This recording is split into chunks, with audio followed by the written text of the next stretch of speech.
How do monolithic kernels differ from microkernels? Imagine your computer's core brain, the part that manages everything from running programs to handling hardware.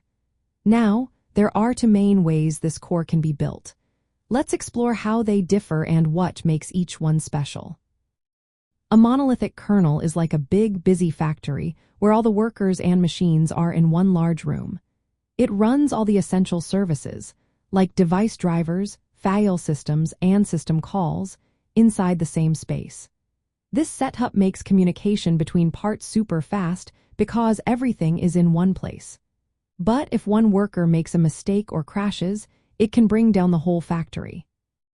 Monolithic kernels are easier to design and requiring less code, which makes them faster in many cases. Linux and many traditional Unix systems use this design. On the other hand, a microkernel is more like a small, organized team where only the most basic tasks are handled inside the core. These tasks include scheduling, memory management, and communication between programs. Everything else, like device drivers and file systems, runs outside the core as separate programs. This separation means if one part fails, it doesn't crash the entire system. Microkernels are smaller and easier to update because you can change or add services without touching the core. But this setup can slow things down a bit because messages have to be passed back and forth between the core and the outside services. Examples of systems using microkernels include QNX and Minix. Size and complexity are big differences. Monolithic kernels are larger and simpler to build, while microkernels are smaller but more complicated.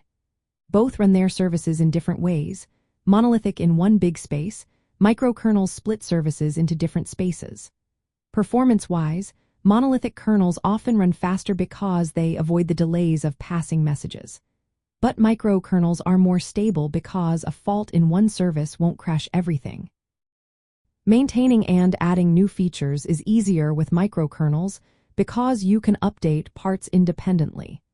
Monolithic kernels need more effort to change since everything is tightly packed together. Microkernels relying heavily on message passing to communicate, while monolithic kernels use signals and sockets within the same space. In real-world use, monolithic kernels are chosen for environments where speed is critical, like servers or high-performance computers.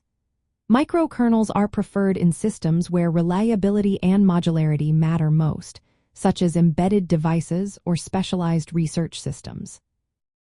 Some systems even combine both designs into a hybrid kernel, trying to get the best of both worlds, speed and stability. This approach runs core services in the kernel but keeps other parts modular and easy to update. Understanding these differences helps clarify how operating systems manage hardware and software. Whether speed or stability is more important, each kernel type offers unique advantages suited to different needs.